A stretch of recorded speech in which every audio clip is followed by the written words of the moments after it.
जय हिंद दोस्तों। तो क्या हाल है, मेरा नाम विकास। तो इस वीडियो में क्लास 10th सामाजिक विज्ञान के मोस्ट इंपॉर्टेंट क्वेश्चन लेकर आया हूं।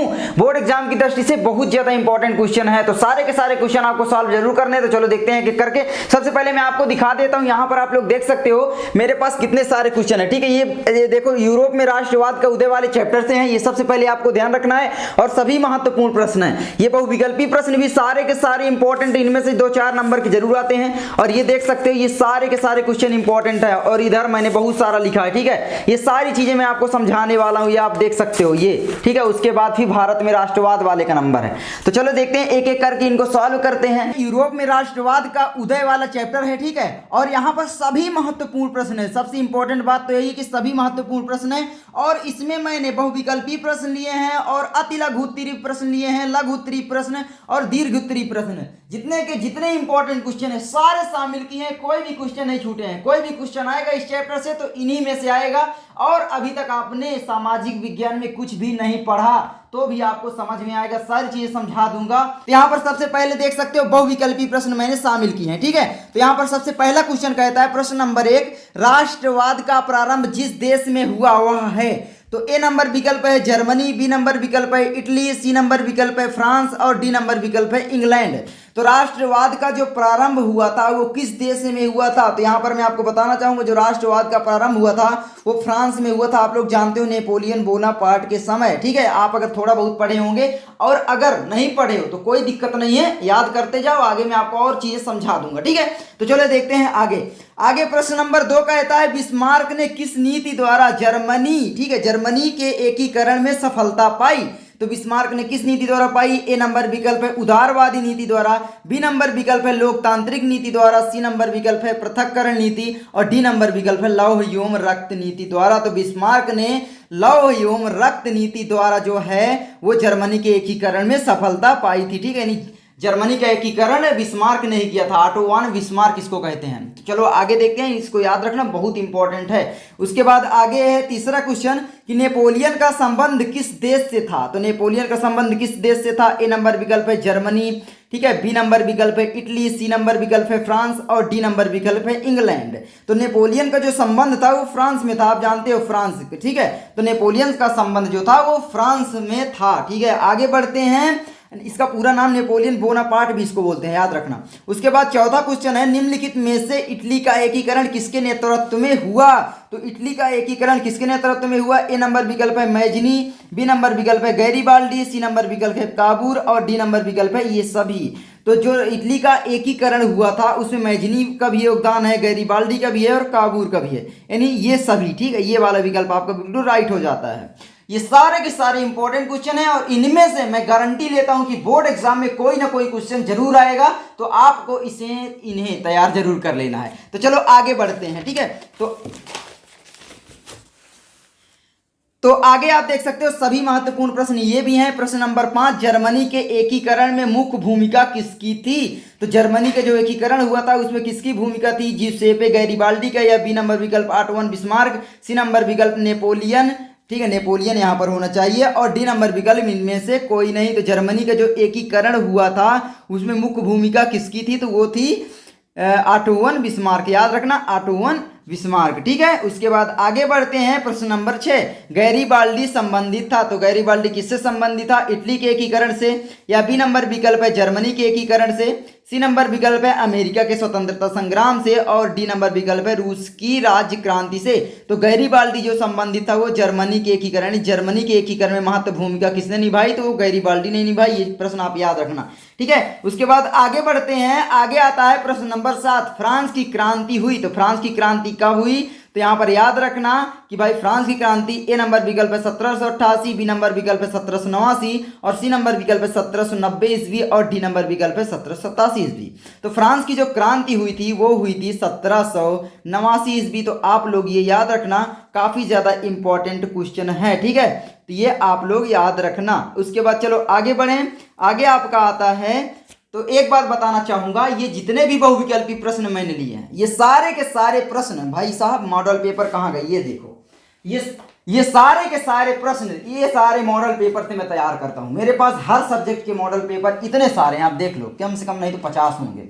तो मैं ऐसे वैसे नहीं बताने लग जाता, ठीक है। पूरा प्रूफ के साथ सब कुछ रिसर्च करता हूँ कि कौन सा इस समय आने वाला है, इसी से सब चीज को देख कर मैं बताता हूँ क्वेश्चन को। चलो आगे बढ़ते हैं, ठीक है। यंग इटली सोसाइटी का संस्थापक कौन था? तो ए नंबर विकल्प है गैरीबाल्डी, बी नंबर विकल्प है बिस्मार्क, सी नंबर विकल्प है काबूर और डी नंबर विकल्प है मैचिनी।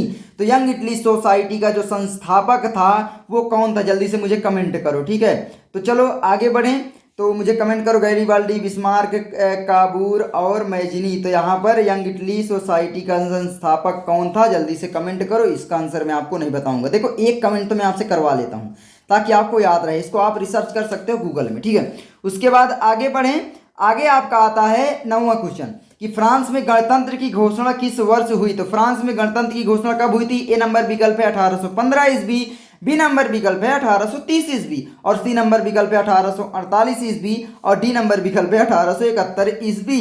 तो यहाँ पर फ्रांस में गणतंत्र की जो घोषणा हुई थी वो कब हुई थी? तो जल्दी से बताओ, मैं बता दूं 1848 ईस्वी में। तो आप लोग याद रखना, ठीक है। उसके बाद चलो आगे बढ़ते हैं, आगे आता है प्रश्न नंबर 10, पुनर्जागरण युग का अभ्युदय किस देश में हुआ था? यानी जो पुनर्जागरण है वो कहाँ से प्रारंभ हुआ था? आप पिछले कक्षाओं से पढ़ते चले आए होंगे, नहीं मैं बता देता हूँ। रोम से, या फिर बी नंबर विकल्प इटली से, सी नंबर विकल्प ब्रिटेन या डी नंबर विकल्प अमेरिका। तो यहाँ पर इटली से पुनर्जागरण काल का अभ्युदय हुआ था।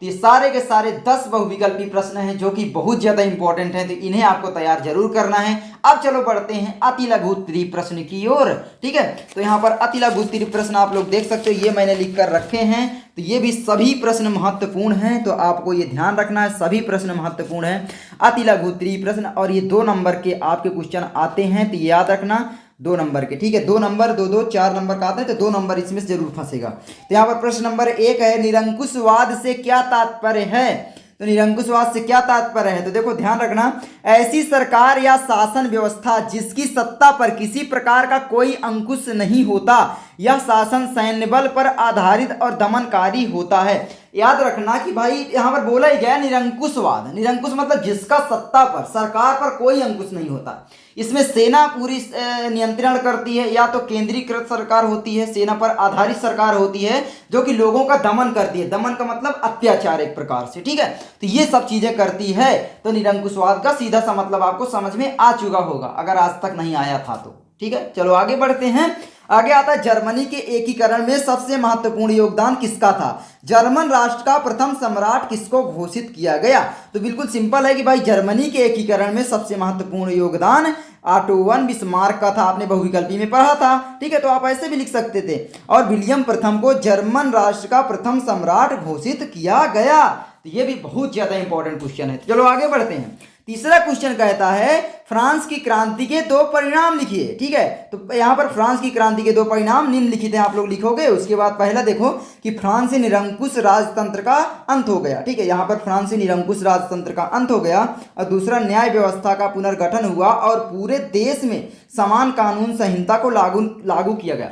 एक बात याद रखना, नेपोलियन संहिता जो थी वो पूरे देश में सभी कानून मानती थी, यानी कानून के आधार पर शासन चलने लगा था। राजतंत्र क्या होता है? कोई राजा होता है और वहां पर फिर कानून वो राजा बनाता है अपने अनुसार, जिसको चाहा सजा दे दिया, जिसको चाहा निर्दोष है उसको भी सजा दे देता था। लेकिन यहाँ पर जो नेपोलियन बोनापार्ट आया, नेपोलियन बोनापार्ट ने बहुत सुधार किया। उस समय का एक महान व्यक्ति था ये, क्योंकि भाई इसने आगे चल के सोचा पूरा, ठीक है। सड़कें निर्माण करवाई, बहुत सारी चीजें आगे आप पढ़ोगे, ठीक है। चलो आगे पढ़ाते हैं फिर। तो इसको आप याद कर लेना, ये याद करने वाली चीज नहीं है, आप आराम से दिमाग में थोड़ा बहुत वो करो, याद हो जाएगा। उसके बाद आगे आता है इटली के एकीकरण में महत्वपूर्ण भूमिका, ठीक है, भूमिका निभाने वाले 3 नेताओं के नाम लिखिए। तो यहाँ पर पहला आप लिख देना मैजिनी, दूसरा गैरीबाल्डी, तीसरा काबूर। अब यहाँ पर कैसे आप लिखोगे? ये तो बहुविकल्पी में था ना, मैं पीछे आप देख सकते हो बहुविकल्पी में, जिसमें मैंने बहुविकल्पी, ठीक है, इसमें था।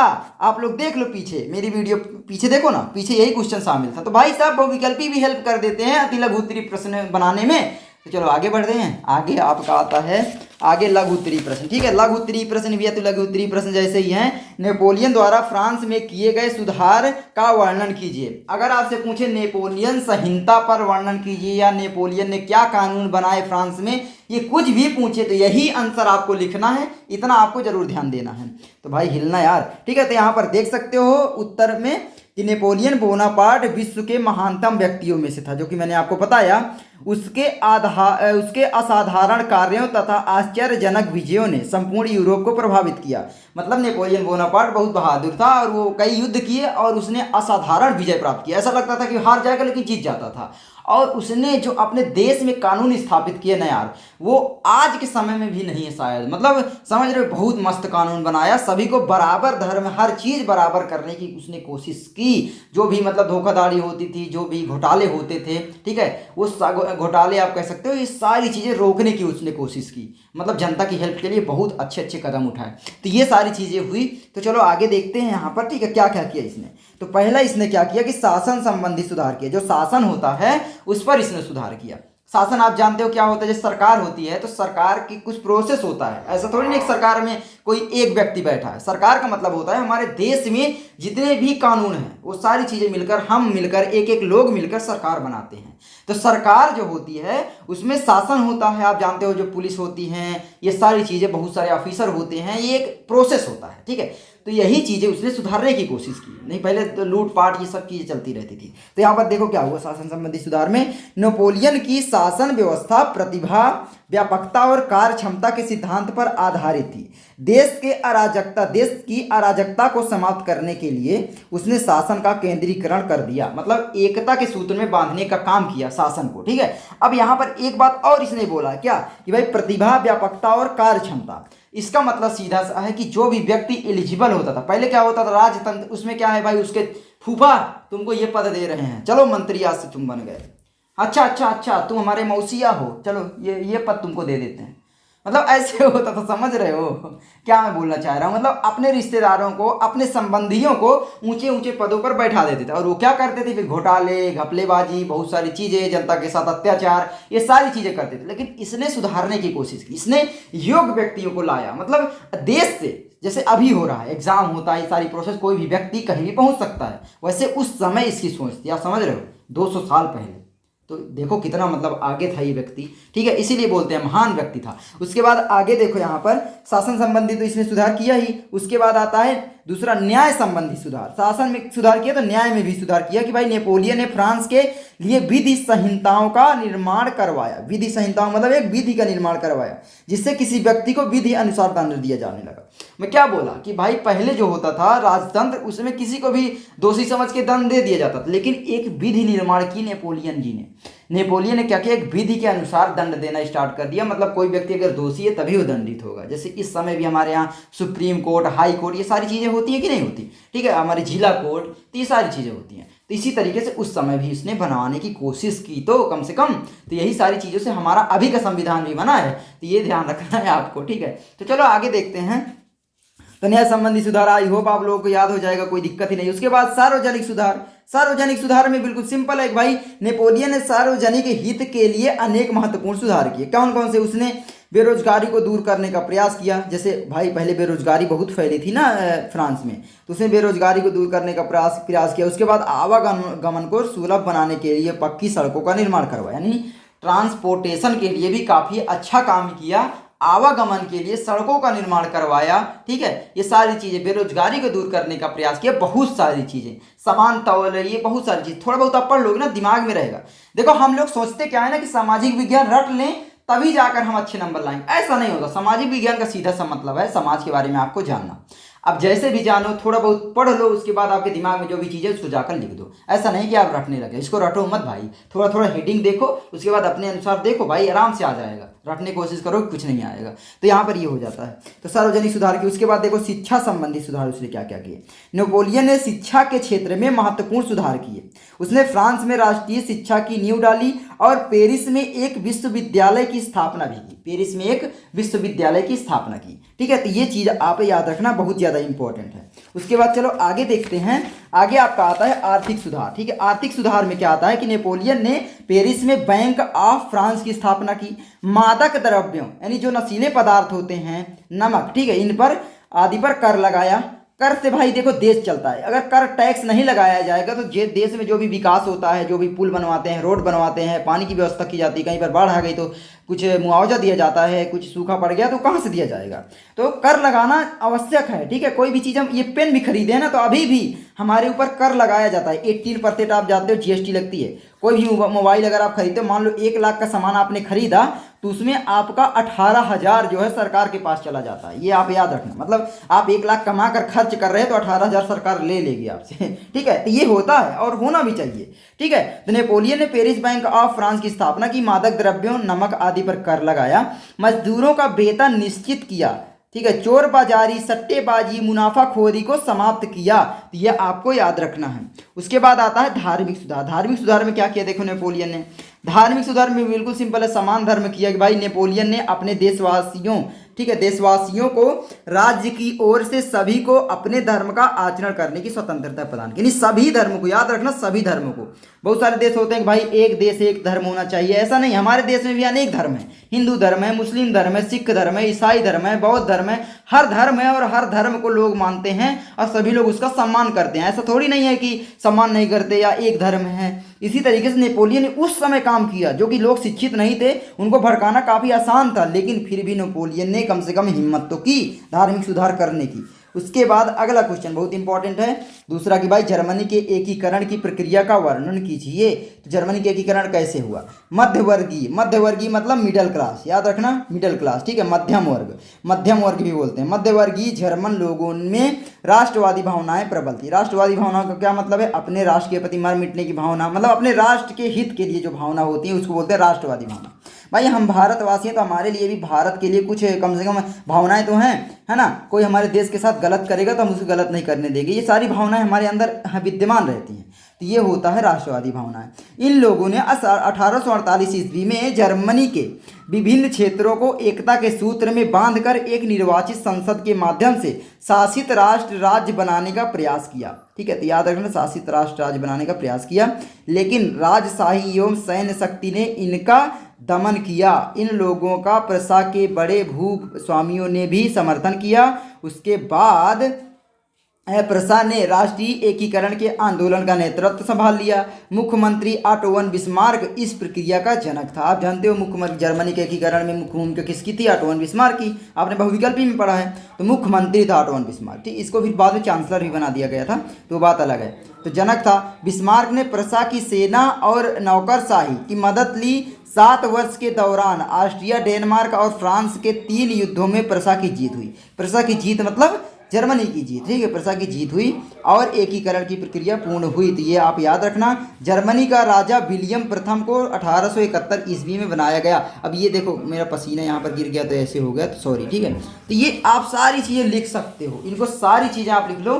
तो ये सारी चीज़ें आप लोग लिख लो, लिखने की कोशिश करो ताकि आपको याद हो जाएं। एक एक चैप्टर आप शॉर्ट इसी तरीके से लिख लो और आप लोग याद करो। बोर्ड एग्जाम में आप देखोगे बहुत अच्छा फोड़ोगे, ठीक है। सारे इंपॉर्टेंट क्वेश्चन लिख लो। बस लोग क्या करते हैं, लिखते नहीं है और बस वीडियो देखकर चले जाते हैं। ऐसा आपको नहीं करना है। और वीडियो बनाने में बहुत मेहनत लगी है भाई, पसीना आप देख रहे हो टपक रहा है, तो इसके लिए एक लाइक कर देना, चैनल पर नए हो सब्सक्राइब कर देना, जिसकी वीडियो चाहिए कमेंट कर देना। मैं मिलता हूं आपसे किसी नेक्स्ट वीडियो में। जाओ फोड़ दो, कहर मचा दो, बाय।